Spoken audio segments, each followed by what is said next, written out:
EIN's network has been instrumental in this regard.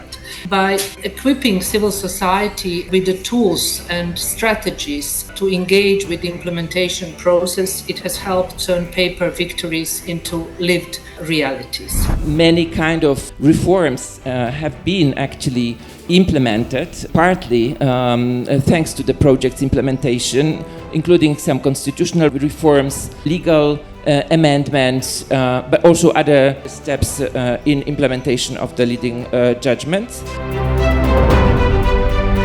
I think what has led to the success was also the fact that it was possible to overcome the parliamentary resistance to amending such legislation. We apparently convinced the Committee of Ministry to postpone closure of the case, and the Committee of Ministry has asked Romania to keep it informed on the process of the transposition of the directive. We have seen how single judgment supported by sustained pressure and strategic collaboration can potentially reshape the legal and institutional framework in a meaningful way.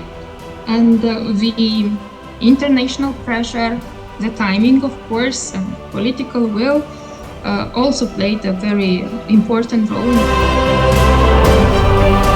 It sends a dangerous political signal to the government, which is now using the closure of the Stojanovic case to basically say, you know, Croatia has some problems with Slavs, but look, Council of Europe said it's not that big a deal. But more importantly, it backfires on those who should be protected, and these are the journalists and ordinary people and their freedom of expression. It has nothing to do with the legislative measures. It has to do with political decisions and political culture. It's a social problem. Criminal cases can also constitute slaps, and that comprehensive legal reform would require decriminalization. If we are now in the year of the implementation of the anti-SLAP directive, there is this space created. It is probably the best opportunity in years for a comprehensive defamation reform that will go beyond anti-SLAP measures, but will also target things like decriminalization. I think Turkey's maintained engagement with the system shows that it holds a very transactional view of compliance.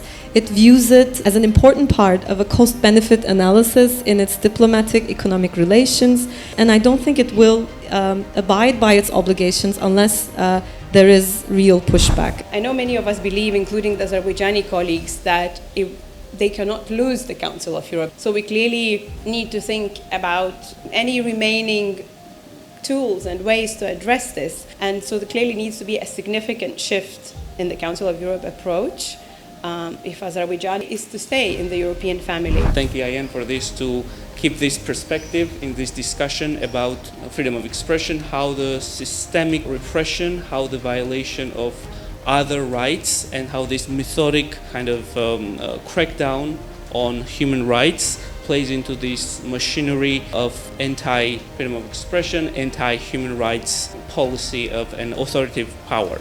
The biggest issue is the lack of political will. So without government change, nothing or not much is going to change regarding the implementation of ECTR judgments. The institutions are trying to catch up, at least. The effort is to convey the message as such to the institutions from our side, from civil society side. The question is how fast the institutions can catch it and how decisively they can do something about it.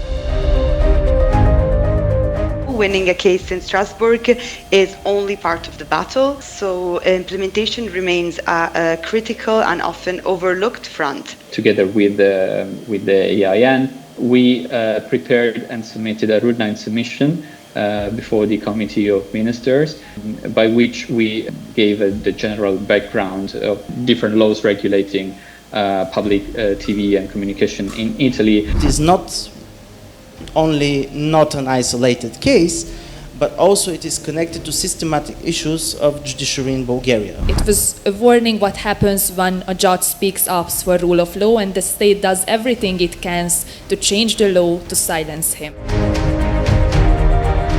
Implementation, not just of judgments, but pretty much of everything, policy and so on, is against the media logic. Why is that? Because it's not immediate, it requires lots of investment, it can be hard to understand, and I think most importantly, hard to measure. With the help from the EIN, different local organizations from Romania, the list covered several cases of leading judgments which were delayed or still under implementation. We're not on our own.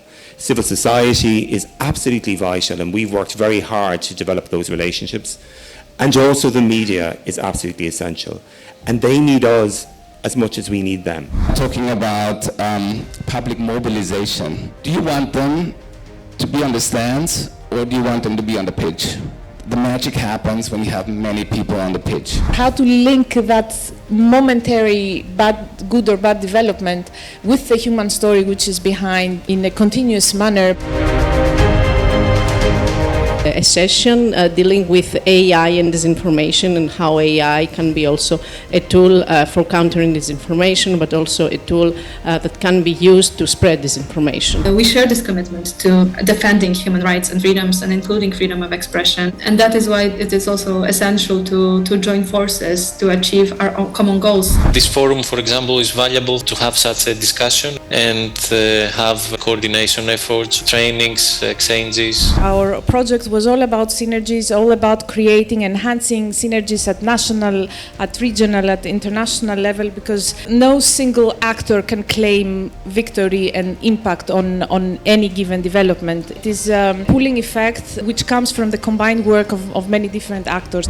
I would really like to thank our donors, especially the Swedish Postcode Lottery, the Socrates Foundation and the Fritt Ord Foundation. And in parallel, the financial support of Sigrid Rausing Trust for the provision of the EIN small sub-grants that funded part of our collaborators' important work.